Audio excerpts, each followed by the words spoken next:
This keyring is hiding a secret, and the only way to unlock it is with a phone. Made from a combination of brass and exotic African blackwood and containing a hidden NFC tag, all machined on a desktop CNC milling machine, this was made as a surprise gift for my son's birthday. Let me show you how it's done.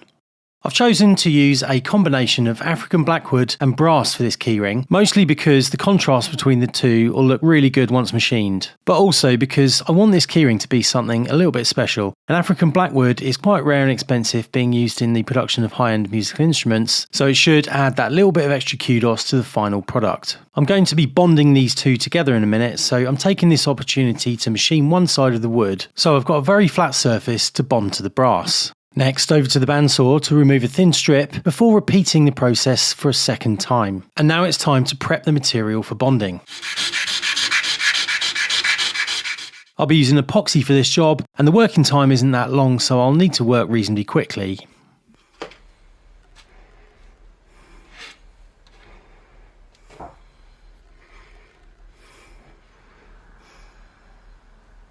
I leave it overnight to dry, and the next day we have a well bonded sandwich of brass and blackwood, which are cut into blanks ready for machining.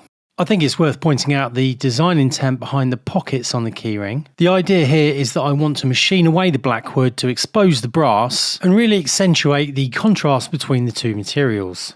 Now, I like the look of these pockets, but given some of the angles involved, we're going to be presented with some significant machining challenges on the manual milling machine. So, in today's video, I'm going to turn my hand to CNC machining for the first time, using my new desktop CNC milling machine, the Carvera Air by Make Error. I've heard good things about this machine, and despite its small size, it is supposed to be capable of cutting metal, so today we're going to be putting it through its paces. But before we do that, we need to give the machine the instructions it needs so that it knows what shapes to cut, and this is done using the included software Make Error Cam. We need to give the software information about the geometry it needs to cut. So I've imported the 3D model, and in this operation I want to machine the pockets. So once we have those selected, we open up the tool selection dialog and choose a single flute end mill. I choose brass as the material, and I leave all the defaults on for the rest of the parameters. Next I hit calculate, and the software generates the required tool paths with all the correct feeds and speeds. I then go on to create the rest of the required tool paths to finish the part before exporting the file and uploading it to the machine.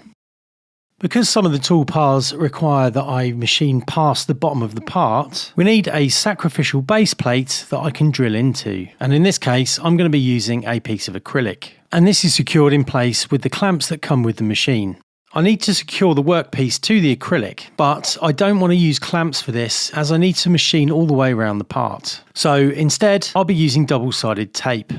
I'll not be using the right angled fence to position the workpiece in this instance, because again, I need to get all around it with the cutter. So I'm going to position it 4mm away using these parallels before sticking down securely to the acrylic. The machine uses a probe to find the top of the workpiece, and once that is done, we then install a single flute end mill to start the machining process. The tool is automatically probed for length, and we're off to the races. The first order of the day is to drill 4 holes all the way through the stock and into the acrylic outside the perimeter of the part for locating pins. These will be used when I flip the stock over and machine the other side.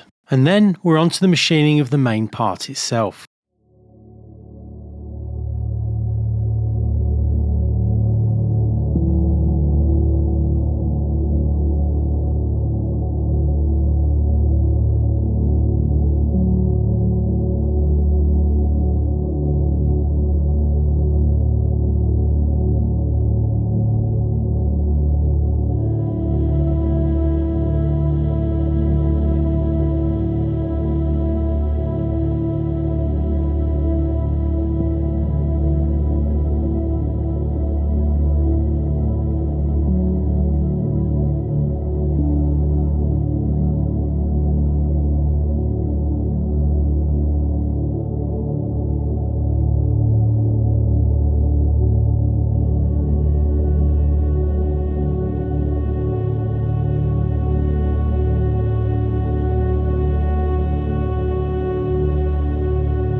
That's the machining operations for the first side complete, and I'm really happy with the results. This little CNC machine is far more capable than I'd realised, and I think it's really going to open up a whole new raft of making opportunities for me.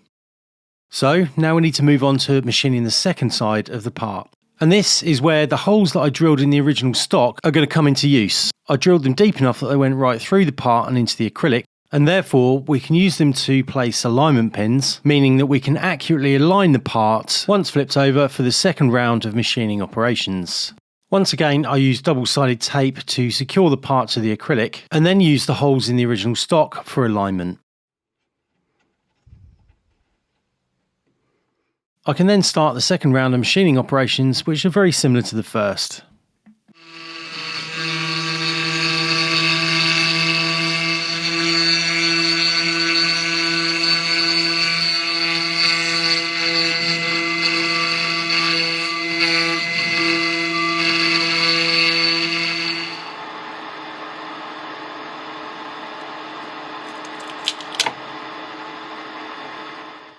So that's all the machining complete. I now want to do a little bit more personalisation, so I'm going to go over to the laser engraver and engrave his initials.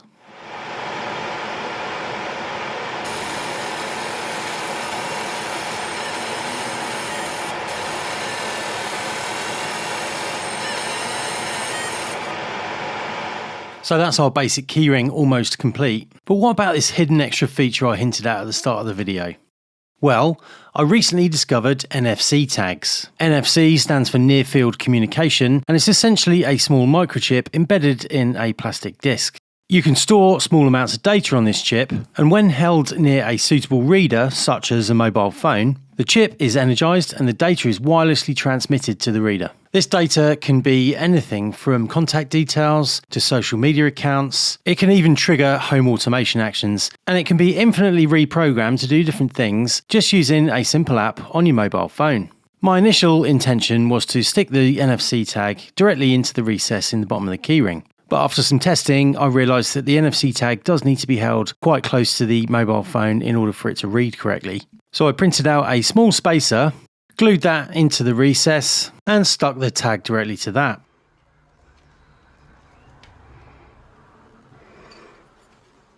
There's just one more touch I'd like to add to this keyring, and that's this small brass key hoop. So that's our keyring finished, and I'm really happy with the results. I think it's a pretty unique object and should be a bit of a talking point, but let me know what you think in the comments. So only one question remains, and that's what data am I going to put on this NFC tag? I did for a minute consider putting a virtual business card on there, but my boy being of the Gen Z generation, I thought there was a more appropriate option. If he meets anyone new down the pub, instead of giving out his phone number, all they need to do is scan his keyring and they'll be immediately directed to his Instagram profile. Or perhaps his old man's YouTube channel. I haven't decided which yet.